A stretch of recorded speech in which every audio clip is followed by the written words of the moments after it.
Hollywood திரைப்படங்களில் பார்க்கின்ற போன்றதான ஒரு காட்சி. உலகின் போரியல் வரலாற்றில் இதுவரை நடக்காததும் கேள்வி கூட பட்டிருக்காததுமான ஒரு தாக்குதல்.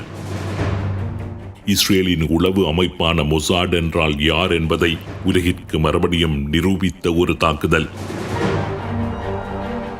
கடந்த 17ஆம் தேதி செவ்வாய்க்கிழமை மாலை 3:30 மணிக்கு சமகாலத்தில் லெபனானிலும் சிரியாவிலும் திடீரென்று பேஜர்கள் வெடித்து சிதறின. 1, 2 அல்ல, நூற்றுக்கணக்கான, ஆயிரக்கணக்கான பேஜர்கள். அதுவும் ஹிஸ்புல்லாக்களின் முக்கிய ஆதரவாளர்களும் தமது தொடர்பாடல்களுக்காக வென்று பாவித்து வந்த பேஜர்கள் தான் திடீரென்று வெடித்து சிதறின. இந்த வெடிப்புகளில் இதுவரை 14 பேர் கொல்லப்பட்டு 2800 பேர் வரையில் படுகாயம் அடைந்துள்ளதாக கூறப்படுகின்றது. என்ன நடந்தது, எப்படி நடந்தது என்று ஹிஸ்புல்லாக்கள் யோசித்து முடிப்பதற்கு முன்பதாக மறுநாள் 18ஆம் தேதி புதன்கிழமை ஹிஸ்புல்லாக்களின் தொலைத்தொடர்பு கருவிகள், அதாவது வாக்கி டாக்கீஸ், வெடித்து சிதற ஆரம்பித்து விட்டன. லெபனான் தலைநகர் பெய்ரூட்டிலும் வேறு சில புறநகர் பகுதிகளிலும் ஹிஸ்புல்லாக்கள் பயன்படுத்தி வந்த வாக்கி டாக்கிகள் திடீரென்று வெடித்து சிதறியதில் 20 பேர் கொல்லப்பட்டதுடன் 500 பேர் வரையில் படுகாயமடைந்தார்கள். ஹிஸ்புல்லாக்களை மாத்திரமல்ல, பல மேற்குலக போரியல் ஆய்வாளர்களையும் வியப்பில் ஆழ்த்தியுள்ள தாக்குதல் இது. எப்படி செய்தார்கள் இஸ்ரேலிய மொசாட் உளவு பிரிவினர் என்கின்ற கேள்விதான் அனைத்து ஆய்வாளர்கள் மத்தியிலும் ஆச்சரியத்துடன் எதிரொலித்துக் கொண்டிருக்கின்றன. மொசாட்டினால் எப்படி இதனை செய்ய முடிந்தது? எப்படி திட்டமிட்டார்கள்? எத்தனை காலத்து திட்டம் இது? உலகின் மிகவும் பலம் வாய்ந்த கட்டுப்பாடான அமைப்பு என்று கூறப்படுகின்ற ஹிஸ்புல்லாக்கள் மத்தியில் எப்படி ஊடுருவி அவர்கள் இந்த தாக்குதலை மேற்கொண்டார்கள்? அமெரிக்காவையே வியப்பில் ஆழ்த்தியிருக்கின்ற ஒரு தாக்குதல் என்று கூறுகின்றார்கள் அமெரிக்க ஆய்வாளர்கள். பேஜர்கள் என்பது ஒரு சிறிய கையடக்க கருவி, சிகரெட் பெட்டி அளவுக்கு இருக்கும். அவற்றை பீப்பர்ஸ் என்று அழைப்பார்கள். பேஜர்களுக்கு குறுஞ்செய்திகள் அனுப்பப்படுகின்ற போது பீப் என்று ஒரு சத்தம் வெளிப்படும்.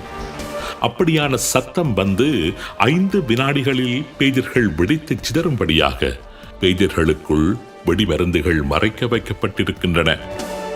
குறுஞ்செய்தி வந்துவிட்டது என்கின்றதான பீப் சத்தம் கேட்டதும் பேஜர்களில் வந்த குறுஞ்செய்திகளை பார்ப்பதற்காக பேஜர்களை முகத்திற்கு அருகே கொண்டு செல்கின்ற போது வெடித்து சிதறும்படியாக அந்த தாக்குதல் திட்டமிடப்பட்டிருந்தது. படுகாயமடைந்த 2800 பேரில் பலருக்கு கண்கள் குருடானதற்கும், பலருக்கு கைகள் துண்டிக்கப்பட்டதற்கும், பலருக்கு துடைகளில் அடிவயிற்றில் கடுமையான காயம் ஏற்பட்டதற்கும் இதுதான் காரணம். காயமடைந்த பல முக்கியஸ்தர்களை சிகிச்சைக்காக அவசரமாக ஈரானுக்கு கொண்டு செல்ல வேண்டிய அளவுக்கு பெரும் நெருக்கடியை ஏற்படுத்தி இருக்கின்றது ஹிஸ்புல்லா அமைப்புக்கு.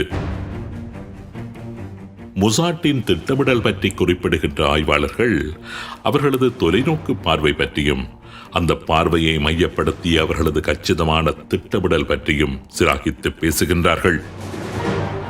ஹிஸ்புல்லாக்கள் பயன்படுத்தலாம் என்று எதிர்பார்க்கப்பட்ட பேஜர்களில் ஏற்கனவே குண்டுகளை பொருத்தி தயார்படுத்திவிட்டு ஹிஸ்புல்லாக்களை பேஜர் பாவனைக்காக கனகச்சிதமாக நகர்த்தியிருந்தார்கள் இஸ்ரேலின் உளவு பிரிவினர்.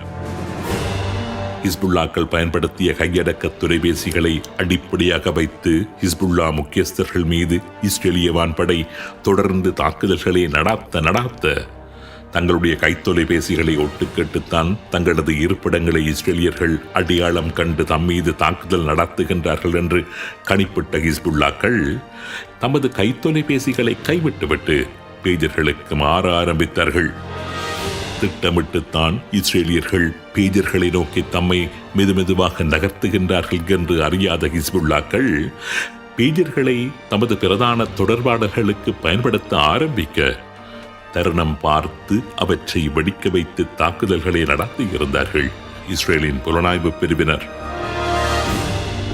பேஜர்கள் மீது தாக்குதல் நடத்தப்பட்டதை தொடர்ந்து பேஜர்களை கைவிட்டு வயர்லெஸ் வாக்கி-டாக்கீஸ் தொலைத்தொடர்பு கருவிகளை பயன்படுத்த ஆரம்பித்த போது அவற்றையும் வெடிக்க வைத்து ஹிஸ்புல்லாக்களை அதகலம் செய்திருக்கின்றார்கள் இஸ்ரேலிய உளவு பிரிவினர்.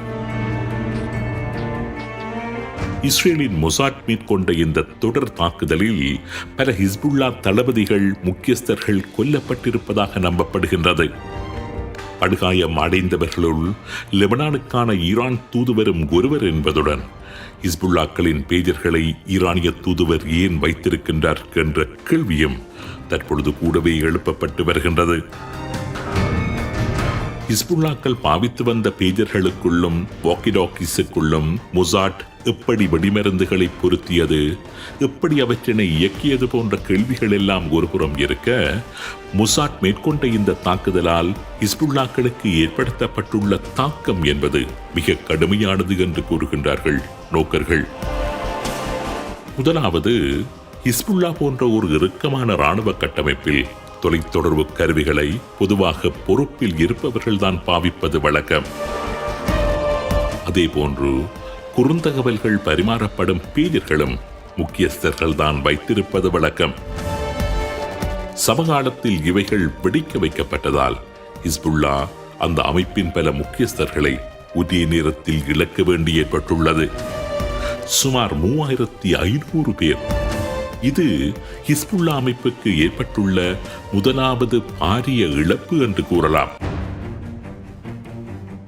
இரண்டாவது, ஹிஸ்புல்லா தமது தொடர்பாடலுக்கான அனைத்து சாதனங்களையும் உரிய நாளில் இழந்துவிட்டுள்ளது.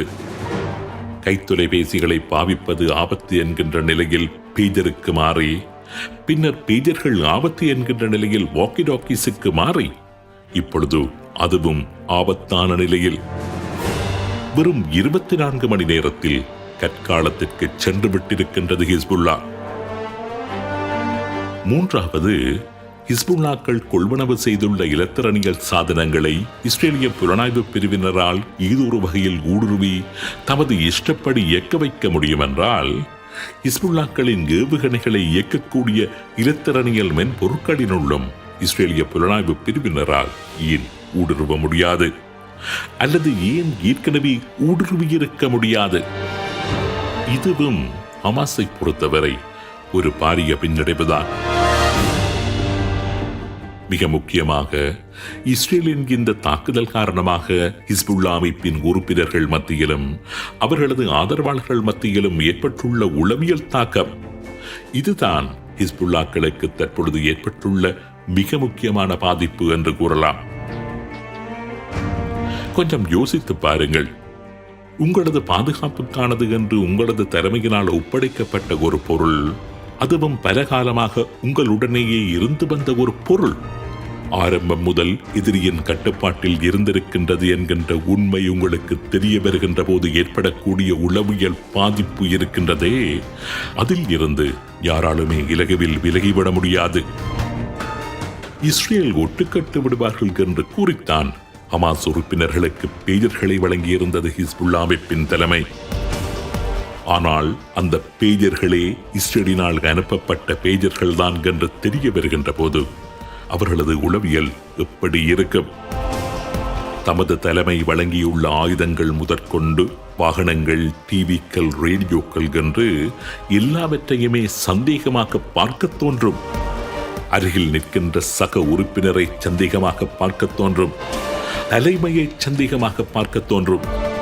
தன்னை சூழ இருக்கின்ற அத்தனையுமே தன்னை கொல்வதற்காக அனுப்பப்பட்ட இஸ்ரேலின் ஒரு கொலைக்கருவியாக இருக்கலாமோ என்ற சந்தேகத்தின் உச்சத்திற்கு கொண்டு சென்றுவிடும் ஒவ்வொரு ஹிஸ்புல்லா உறுப்பினரையும். சரி, அடுத்து என்ன நடக்கப் போகின்றது? 2 காரியங்கள் நிச்சயமாக நடப்பதற்கு சாத்தியம் இருக்கின்றன. ஒன்று, ஹிஸ்புல்லாக்கள் செய்யக்கூடிய காரியம், தாம் முடக்கப்படவில்லை என்பதை உலகிற்கும் தமது ஆதரவாளர்களுக்கும் நிரூபிப்பதற்காக ஹிஸ்புல்லாக்கள் அவசரமாக கடுமையான ஒரு தாக்குதலை இஸ்ரேல் மீது மேற்கொள்ளுவார்கள். தமது உறுப்பினர்களை உயிர்ப்புடன் வைத்திருப்பதற்கு இஸ்ரேல் மீதான ஒரு தாக்குதலை மேற்கொண்டேயாக வேண்டிய நிர்பந்தம் ஹிஸ்புல்லாக்களுக்கு நிறையவே இருக்கின்றது. அதே போன்று இஸ்ரேலை பொறுத்தவரையிலும் பாரியொரு பின்னடைவை சந்தித்து அதிர்ச்சி அடைந்த நிலையில் இருக்கின்ற ஹிஸ்புல்லாக்களின் இந்த நிலையை சாதகமாக்கி அவர்களை மேலும் பலவீனப்படுத்தும் தாக்குதல்களை செய்வதுதான் இஸ்ரேலை பொறுத்தவரை சிறந்ததொரு இராணுவ தந்திரோபாயமாக இருக்கும். ஆக அடுத்து வருகின்ற நாட்கள் மத்திய கிழக்கில் ரத்தம் வழிந்தோடுகின்ற நாட்களாகவே இருக்கப் போகின்றன என்பதில் சந்தேகம் இல்லை.